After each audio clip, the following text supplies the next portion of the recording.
കലയുടെ മാമാങ്കത്തിന് തൃശൂരിൽ കൊടിയിറക്കം. സ്കൂൾ കലോത്സവത്തിൽ കണ്ണൂർ സ്വർണ്ണക്കപ്പ് സ്വന്തമാക്കി. തൃശൂർ 2ാം സ്ഥാനത്തും കോഴിക്കോട് 3ാം സ്ഥാനത്തുമെത്തി.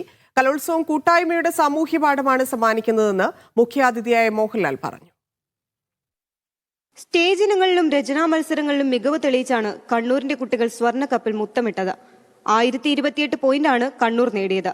കഴിഞ്ഞ തവണത്തെ ജേതാക്കളായി തൃശൂർ 1023 പോയിന്റുകളോടെ 2ാം സ്ഥാനത്തും 1017 പോയിന്റുകളോടെ കോഴിക്കോട് 3ാം സ്ഥാനത്തുമെത്തി.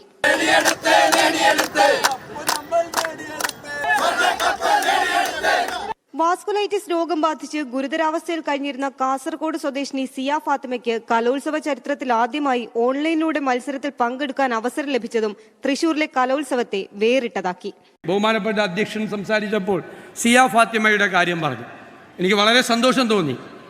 ഈ നമ്മുടെ കലോത്സവ ചട്ടങ്ങൾ അത് ഭേദഗതി ചെയ്ത് ബഹുമാനപ്പെട്ട വിദ്യാഭ്യാസ മന്ത്രി മുൻകൈയെടുത്ത് അവർക്ക് ഓൺലൈനിൽ മത്സരത്തിൽ പങ്കെടുക്കാൻ ആ കുട്ടിക്ക് അനുവാദം കൊടുത്തു. ഞാൻ വിദ്യാഭ്യാസ മന്ത്രിയെ പ്രത്യേകമായി അക്കാര്യത്തിൽ അഭിനന്ദിക്കുകയാണ്. കലോത്സവത്തിലെ മുഖ്യാതിഥിയായി എത്തിയത് കലാകാരൻ എന്ന നിലയിൽ അഭിമാനമാണെന്ന് പറഞ്ഞ മോഹൻലാൽ ജയവും തോൽവിയുമല്ല പങ്കാളിത്തമാണ് പ്രധാനമെന്ന് കുരുന്നുകളെ ഓർമ്മപ്പെടുത്തി. കലോത്സവങ്ങൾ കുട്ടികൾക്ക് നൽകുന്നത് അവരുടെ കഴിവുകൾ പ്രദർശിപ്പിക്കാനുള്ള കേവല അവസരങ്ങൾ മാത്രമല്ല എന്നോർക്കണം. അതവർക്ക് കൂട്ടായ്മയുടെ സാമൂഹ്യ പാഠം സമ്മാനിക്കുന്നുണ്ട്.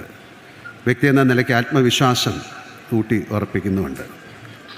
പങ്കുവയ്ക്കലിൻ്റെ രസം ശീലിപ്പിക്കുന്നുമുണ്ട്. തോൽവി എന്നത് വിജയത്തിലേക്കുള്ള പടവാണ് എന്ന തിരിച്ച് അറിവുണ്ടാക്കുന്നുണ്ട്. മത്സരിക്കുന്നതാണ് പ്രധാനം. അവിടെ ജയപരാജയങ്ങൾ സത്യത്തിൽ അപ്രസക്തമാണ്. പാലക്കാട് ആലത്തൂർ BSS ഗുരുകുലം ഹയർ സെക്കൻഡറി സ്കൂളുകളിൽ 1ാം സ്ഥാനത്തെത്തി. 5 ദിനരാത്രങ്ങളിലായി 249 ഇനങ്ങളിൽ 12,000-ലധികം പ്രതിഭകളാണ് തൃശൂരിൽ മാറ്റുരച്ചത്. കലോത്സവ നഗരിയിൽ നിന്നും ടീം മീഡിയ 1.